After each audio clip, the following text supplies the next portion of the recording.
خد يا بابا كوباية مية روق دم. يلا غوري من هنا. هو في ايه؟ اقعدي كده، اقعدي. هو في ايه؟ هو محدش مالي عينك؟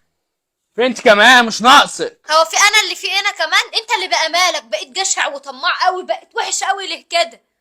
مالك؟ ما تفوق بقى يا اخي. عايزه ايه؟ اخلصي. هي بنتك لها ذنب تشخط فيها؟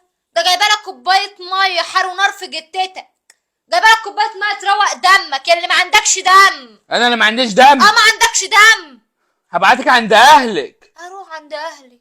انا اللي ما شرفنيش اعيش مع واحد زيك. عادي اروح عند اهلي. يلا طب غوري، يلا روح عند لا اهلك. انا هغور، بس قبل ما اسمعك الكلمتين دول، عشان انا هتحاسب على الكلمتين دول قدام ربنا. ينفع اللي انت عملته مع اخوك ده؟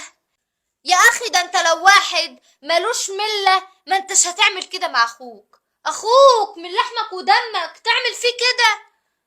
اخوك جايلك مذلول ويطلب منك فلوس تمضيه عشان تمسكه من ايده اللي بتوجعه زي ما بعمل مع اي حد. اي حد.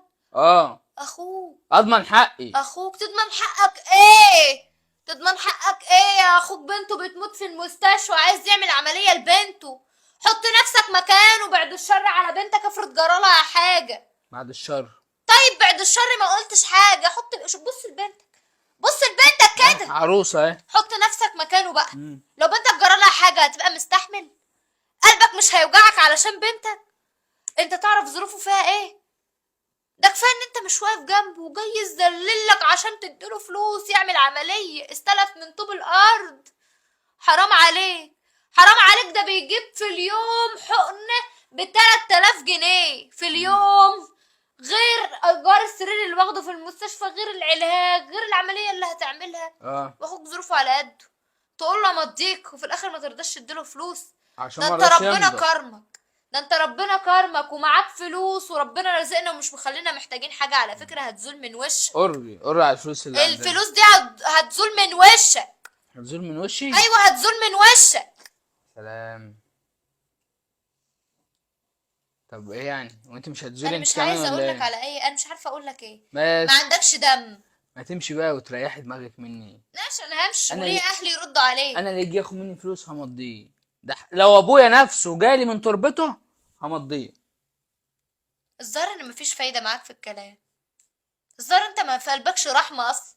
لا ما صعبش سلسلة. عليك اخوك وهو بيعيط قدامك وبيتذللك عشان الفلوس؟ لا ما صعبش.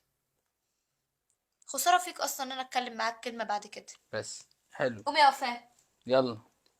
انا رايحه عند اهلي، وما تفتكر ان ليك زوجه وبنت يبقى تعالى خدنا. بس لما تيجي تاخدنا تكون اتعلمت الادب والاحترام والرحمه، دي اهم حاجه. قرب. يلا مش عايز اوجع دماغي. شوف انت رايحه فين. هي تبقى هي واخويا عليا.